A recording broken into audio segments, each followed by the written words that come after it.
Buka puasa di kantor polisi, ekspresi wajah Richard Lee disorot dokter detektif atau dokter.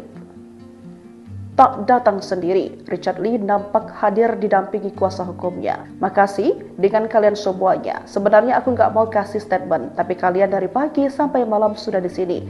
Apalagi bulan Ramadan, luar biasa. Terima kasih semuanya, kata Richard Lee dikutip dari Tribun News, Jumat 20 Februari 2026. Dr. Samira alias Doktif mengaku sempat bertemu dengan Richard Lee di Polda Metro Jaya.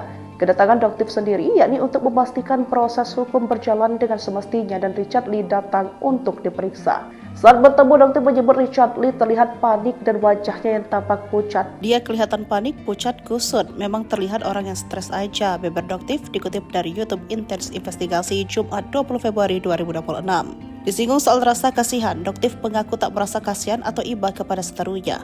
Doktif hanya ingin proses hukum bisa terus berjalan dengan semestinya.